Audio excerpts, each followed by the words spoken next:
Okay, today we are going to look at solving our absolute value and radical functions using inequalities.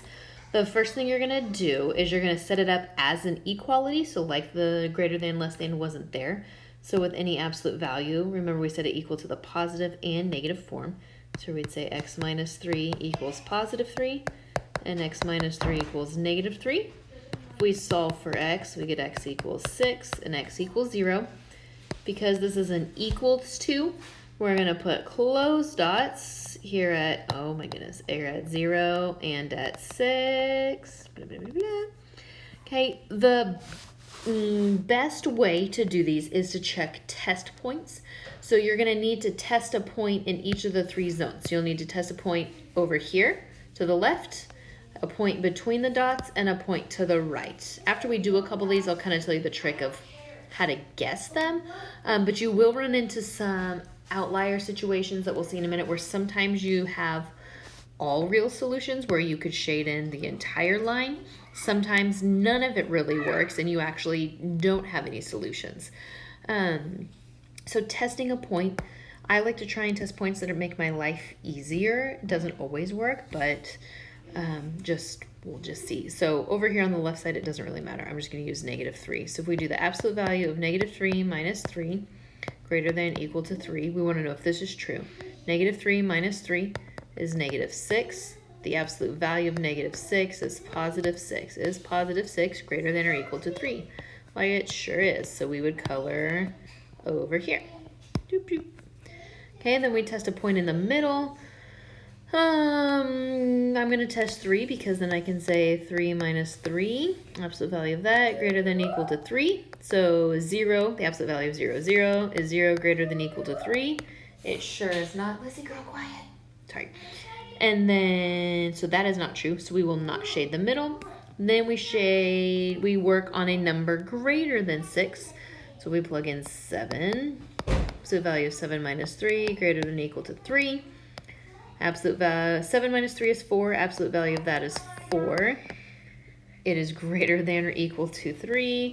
It works out, yippee skippy. So we're going to shade out here to the right-hand side as well. Okay, so we find all the numbers less than 0 or greater than or equal to 6 will solve this inequality. Anything between 0 and 6 would not be accurate for this problem.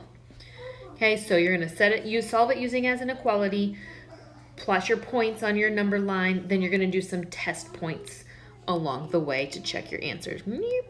Here we go. So if we look down here at the second option, same thing to solve as an equality. The first we want to look at is changing this to isolate the absolute value. So we've got 4x plus 9, subtract the 1, greater than 3. Hopefully my children are not being so obnoxiously loud. I did not find myself a quiet space today. So we set up each side. 4x plus 9 equals 3. 4x plus 9 equals negative 3. Okay, and solve from there. 4x equals negative 6. Just kidding. X equals 6 divided by 4 would be negative 3 over 2. 4x equals 9, 10, 11, 12, negative 12. So x equals negative 3. Here, this is not an equal to, so we'd use open circles. So at negative 3 over 2, which is negative 1.5, we have an open dot. And at negative 3, we have an open dot. We're going to test some points. So if we test a point over here, let's say negative 4. No, let's be easier. Let's do negative 5. Okay, 4 times negative 5 plus 9, absolute value of that, plus 1, greater than 4.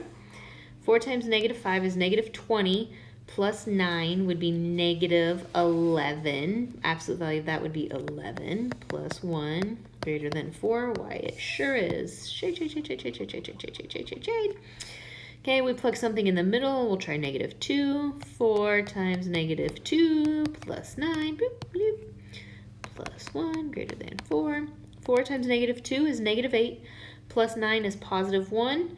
Absolute value of 1 is 1, plus 1, is that greater than 4? Nope, no shading. Okay, then if we try 0, because I always like to plug in 0 if I can. 4 times 0 is 0, plus 9 is 9. Absolute value of 9 plus 1 greater than 4. 9 plus 1 is 10, which is greater than 4. Yay! And we shade out here. Whee!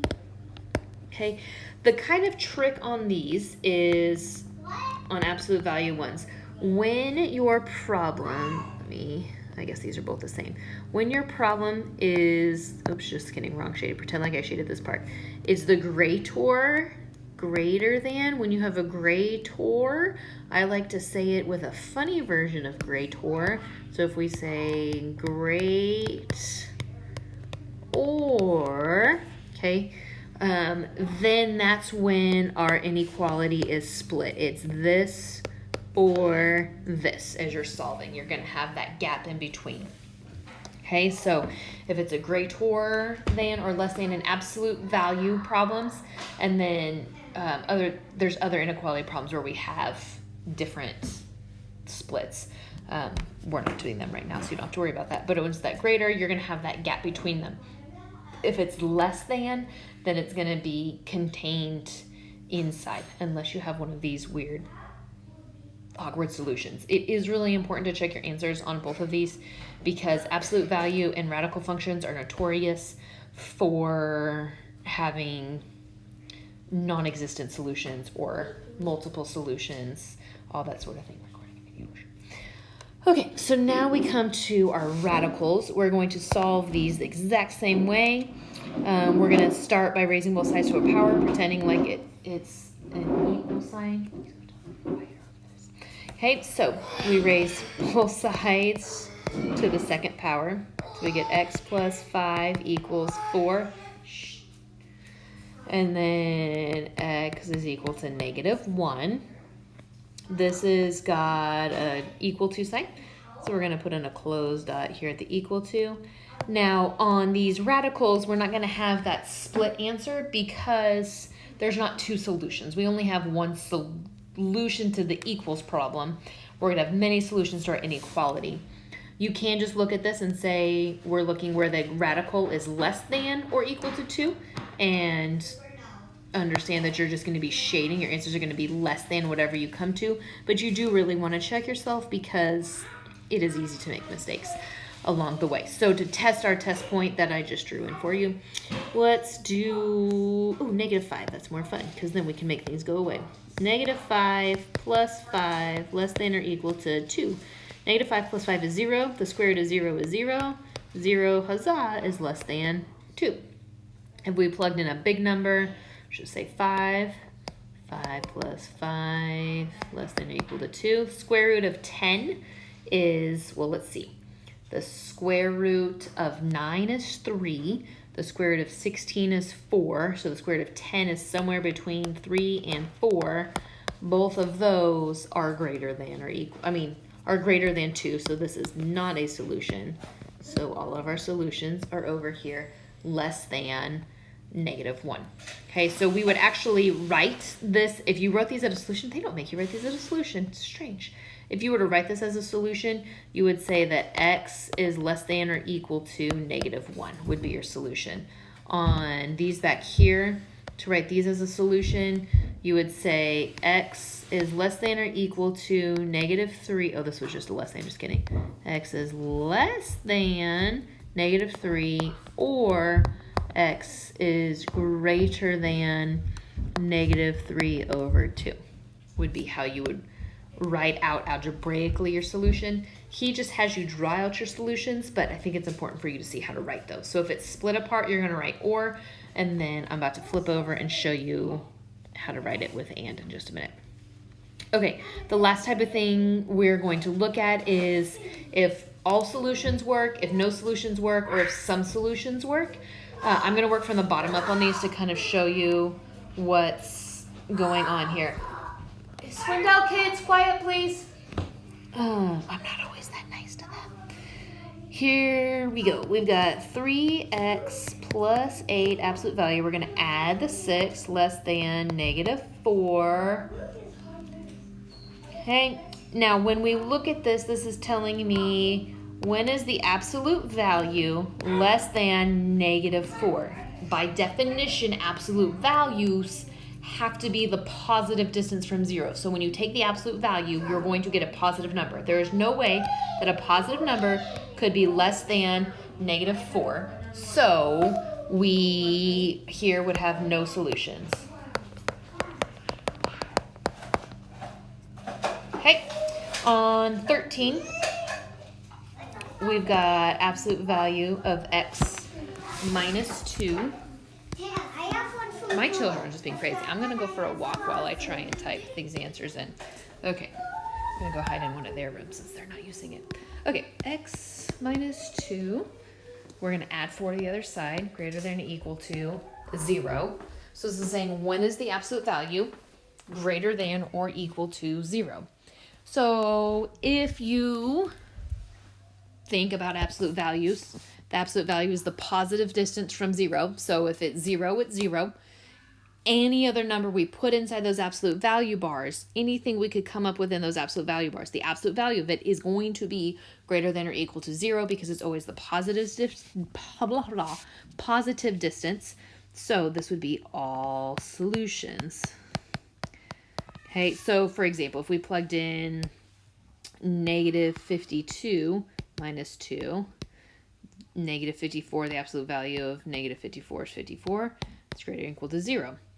If we plugged in 200 minus 2, that would be the absolute value of 200 minus 2 would be 198. That is greater than or equal to 0. Any number we could come up with, if we added 2 to the other side and we got x equals 2, if we plugged in 2, that would be our solution point if we solved this. If we set it up as x minus 2 equals 0 and x minus 2 equals -0, which is not a thing, that's your first clue that we're going to have all solutions when they're the same there. So if we plug in 2, absolute value of 2 minus 2, doop, doop, doop, doop. So absolute value of 0 is greater than or equal to 0. So we check out here. Now, if this was just a greater than and not an equal to, we would not have all real solutions there because it couldn't be equal to it. It would have just been greater than that number out. It would have been greater than or less than, but not equal to. That's an advanced solution. Okay, so here we've got all solutions. On this one, we just have our absolute value of x plus 9 less than or equal to 5. Well, if you go to set it up, you've got x plus 9 less than... I cannot describe to you how far away from my children I am. I wonder if you guys can hear them. 5x plus 9, oh my goodness, equal to -5. This should be an equal sign. Okay, this is just setting up like a normal problem. It's going to have some answers that work, some that don't, so this would be a sum. It's a basic. It doesn't equal, it's not greater than or equal to 0, and it's not trying to be less than a negative. Those are your two weird solutions, when it's greater than or equal to 0, or when it's less than a negative for your absolute value functions. Okay, one thing I wanted to show you over here, this is, what is this, 29C going to now to 2. You can see on this one we've got a less than. This is the first less than one we've had in here, so I wanted to walk through it real quick because I know this video is getting long. So we're going to say 3x minus 2 equals 4, maybe, and 3x minus 2 equals -4. So 3x equals 6, x equals 2, 3x equals -2, x equals -2/3. It's got an equal to, so we'll use closed dots here. -2/3 is here. Okay, so if we plug in a number less than -2/3, let's go with 3. So 3 times, oh my goodness, times -3. Let's just try that again. 3 times -3, -3 minus 2, absolute value of that, less than or equal to 4. 3 times -3 is -9, minus 2 is -11. The absolute value of -11 is +11. That is not less than or equal to 4. So this does not work over here. We plug a number in the middle, like 0. 3 times 0 is 0 minus 2. Don't you love how it's not doing what I'm saying? 4. Okay, 3 times 0 is 0 minus 2 is negative 2. The absolute value of negative 2 is positive 2. Positive 2 is less than or equal to 4. So we would shade here in between the dots. And for good measure, we'll check out to the right-hand side because sometimes it could go from the left all the way through to the right-hand side. Let's see. Let's do 3. 3 times 3 is 9. Minus 2 is 7. Absolute value of 7 is 7. That is not less than or equal to 4. So here we're only shading in between. So again, that was my kind of clue to you. If it's a less than, it's going to be in between. You would write your solution just because I want to teach you good math. Your solution would say negative 2/3 is less than or equal to x. Nope, just kidding. X, just kidding. That's right. So negative 2/3 is less than or equal to x. So this is saying x is greater than negative 2/3, which is what we're showing here, which is less than or equal to 2. So basically, in layman's terms, this is saying x is between negative 2/3 and 2, which is precisely what our picture shows. All right. If you want to have good practice, then you can write out your solutions that way as well.